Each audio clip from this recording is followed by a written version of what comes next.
The reason you're boring or constantly bored is because you don't know enough fun facts about random subjects. Well, neither do I, so welcome back to 30 Minute Finds, a series where for 30 minutes a day, I research a random topic from this list of things I found on Pinterest. I do as much research as humanly possible, and then tell you guys everything I've learned in the 30 minutes. Okay, today's topic is music and political propaganda. This is such a big topic. I actually don't know where to begin. Start!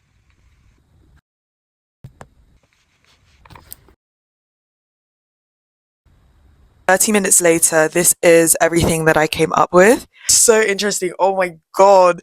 Wow, I just realized how much of a victim to political propaganda that I am, and we probably are on a daily basis. Because this topic was so big, I wanted to have an understanding of what propaganda actually was. So, propaganda was defined as the political legitimization strategy used to persuade an audience to further an agenda. And this French philosopher, sociologist Jacques Ellul said that it provides the immediate incentive to action. So, it's not just about controlling a way people think, it kind of motivates them to actually make a change. And it's very often negative, used by governments and higher ups to control the actions and the viewpoints of the masses. And it turns out it goes pretty deep, all the way back to ancient Greece. What was really interesting though is even in ancient times, propaganda was very often accidental.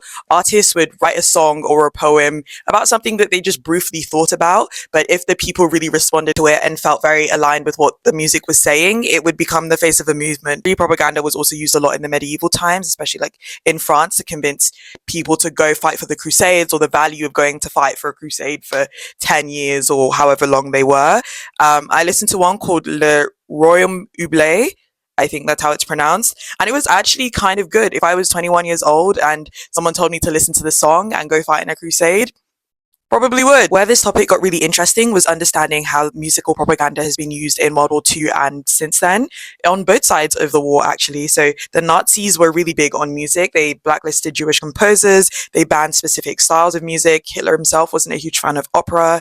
Radio content was heavily filtered, but they understood the value of like radio for information and for music. They viewed it as essential for being able to dictate opinions. I saw a really interesting quote. So the propaganda minister said that music was the difference between the spirituality of the movement and the nation. Like it was that middle ground between them. On the other side of the war too, there was a lot of musical propaganda.